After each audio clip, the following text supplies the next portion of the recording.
ဒီနွေရာသီရောက်တော့မှဆိုတော့ပင်စိုက်မယ်ဒါ time base လေဒါငရုတ်တီအရင်ဆက်တယ်ဆိုတော့ပဲလားဒါပဲတီတခါမှမစိုက်ဘူးစိုက်ကြည့်ပေါ့ဒါနန်ပင်လေးပါနန်ပင်ရမ်းကြိုက်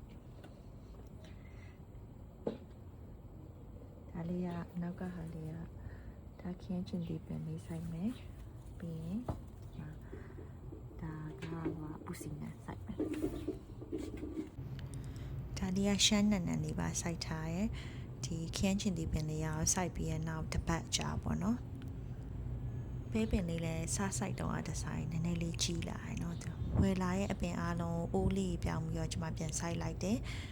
ဒါလေးဆိုရင်စိုက်ပြီးတော့2ပတ်ကြာပေါ့ကျွန်မဝယ်မှာဆိုရင်တစ်ပင်ကို$4ကျော်$5ကျော်ပေါ့နော်သူကအပင်မျိုးစားပေါ်မူတည်ပြီးနည်းနည်းกว่าအခုဆိုရင်ဒီပင်လေးဆိုရင်$15စိုက်နီးပါးလောက်ကိုရှိနေပြီပေါ့နော်ပူစီနန်လေးဆိုရင်ဒါတော့အခုနောက်ဆုံးပိတ်ကျွန်မရိုက်ထားတဲ့ဗီဒီယိုလေးပေါ့နော်ပူစီနန်လေးဆိုရင်အရန်အောင်ထွားနေပြီပဲပင်လေးဆိုလည်းဟိုပေါ်ထီတောင်တက်နေပြီ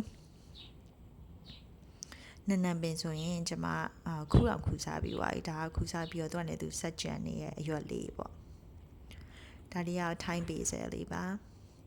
ခင်းချင်လေးလည်းအရင်ရှိနေပြီ